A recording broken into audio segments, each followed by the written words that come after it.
खतरनाक बता रहे हो, इसमें फर्क क्या है? तो उसने कहा मालिक ने कि जो जवान घोड़ी है ये सच है कि तेज है, तर्राट है, जल आ जाए, तूफान आ जाए, गोली चल जाए, किसी का हाथ नहीं आती, लेकिन किसी भी सवार को मंजिल तक नहीं पहुंचा। ये जो बुजुर्ग घोड़ी है, तूफान आ जाए, कुछ भी आ जाए, इस सवार को मंजिल तक पहुंचाती है। इसकी माँ भी ऐसी नहीं, इसकी दादी भी ऐसी नहीं, नस्लों की बात है। तो वो जवान उस औरत का हाथ छोड़कर कहता है कि भगवान मैं मर जाऊंगा, तेरे साथ नहीं भागूंगा, आज तू भागे नहीं, कल मेरी बेटी हो सकता भागे। तो ये नस्लों की बात है। तुम लोग आज ऐसे निकलने बन गए हो, तुम्हें पता नहीं तुम सम्राट अशोक की नस्ल हो, तुम बाबा साहब अम्बेडकर की नस्ल हो, तुम मन्नार साहब काशीराम की नस्ल हो, जिसने इस देश में कोरेगांव कर दिया, जिसने इस देश में 2 अप्रैल कर दिया। तो जिस दिन आप लोग अपनी शक्ति पहचान जाओगे तो तुम्हारे जो सिपाही वो तो बैठे ना, हम लोग मरने के लिए तैयार, मरने से ही डरते, एक दिन सबने मरना है। तो ऐसे जो ईमानदार लोग हैं उनको इकट्ठा करो और समाज का दबाव बढ़ाओ। ये जो समाज की दुर्दशा है हमारे जैसे लोगों की वजह से ही है। बहुत सारे लोग नहीं बोलते, मैं खुल के बोलता हूँ। ये जो दलाली कर रहे हैं हमारे जैसे लोग कर रहे हैं आप लोगों की, इन दलालों को पहचान कर ईमानदार लोगों को निकालो इनमें से और एक नेतृत्व पैदा करो इस देश में। ईमानदार मन्नार साहब काशीराम के बाद को इस देश में मुझे नहीं लगता है ईमानदार नेतृत्व पैदा हुआ है। तो एक दूसरे काशीराम की जरूरत है, बाबा साहब तो इस दुनिया में नहीं पैदा हो सकता, क्योंकि वो महामानव तो एक ही पैदा हुआ था जिसने पूरी दुनिया को एक मानवता का पाठ पढ़ाया। और आज भी लोग जो है ना, लंदन से लेके अमेरिका लेके कनाडा कहीं भी चले जाओ, पूरी दुनिया में बाबा साहब अम्बेडकर का जन्मदिन मनाया जा रहा है।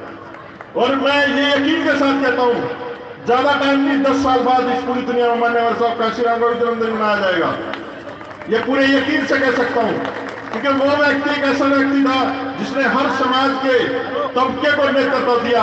और साहब का काशीराम जी का नारा था कि जिसकी जितनी संख्या हमारी उसकी उतनी हिस्सेदारी। अरे दिल्ली तो चूड़े चमारों की है, सबसे ज्यादा बसे हुए हम लोग, ये दिल्ली तो हमारी होनी चाहिए कि नहीं होनी चाहिए? तो भाई ये पुराने जो वाहन है छोड़ दो, नई गाड़ियां बहुत आ गई हैं, उनके सस्पेंशन भी ठीक है, इंजन भी ठीक है, चलती भी ज्यादा गर्म भी नहीं होती और बुढ़ी भी नहीं है।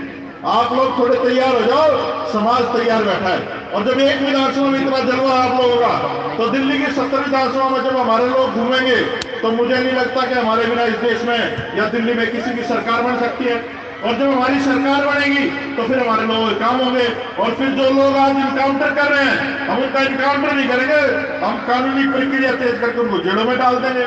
और मैं इतनी बड़ी बात कहता हूँ, इस देश का पहला प्रधानमंत्री होगा ये बंदर जैसी शकल का जो जेल में जाएगा। ये पहला प्रधानमंत्री होगा जिसने इतना देश का नाश किया। डरने की जरूरत नहीं है। और ये जो लोग ईमानदारी का ढोंग करते हैं, ये लोग ईमानदार कभी नहीं हो सकते। अरे जो बढ़िया होता है, बढ़िया बचपन से सिखाया जाता है, कम तोलना, मीठा बोलना, है ना, झूठ बोलना, बढ़िया कभी ईमानदार नहीं हो सकता। आप लोग गलता से भी भरोसा कर लिए, क्योंकि वो आरएसएस ने प्रोजेक्ट किया था। तो मैं निवेदन करूंगा आप लोगों से कि आप लोग यहां से कुछ न कुछ सीख के जाएं और प्रण लेकर के जाएं कि आप लोग जो वोट है वो सही आदमी को दोगे। वोट जो है वो बहन बेटी की इज्जत से बड़ी चीज है। हम लोग वोट को सोचते हैं साल में 5 साल में आता है चुनाव और वोट किसी को भी डाल दो। अरे जब हमारे साथ अत्याचार होता है, उत्पीड़न होता है, तो मैं प्रशासन याद आता है, फिर शासक जो उसको चलाता है और हमारी बहन बेटे खुलेआम इज्जत लूटी जाती है। इस देश में खुलेआम हमारे लोगों को मारा जाता है।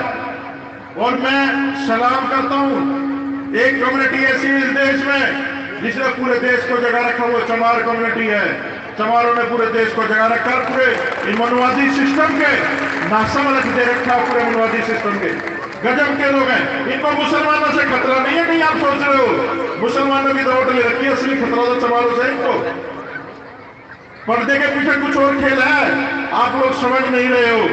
ये लोग जिस व्यवस्था को चाहते हैं ये वे वापिस वाले जाना चाहते हैं। अरे अगर इस देश में अम्बेडकरवाद का संविधान ना होता बाबा साहब का, तो ये जल्ले चूड़े का छोरे हैं थोड़ी स्टेज पे होता, ये मोटर गाड़ी में थोड़ी ना दुबड़ा होता है, ये एरो की शर्ट और ये लिवाई की जींस पहन के स्केचर के जूते पहने थोड़ी खड़ा होता।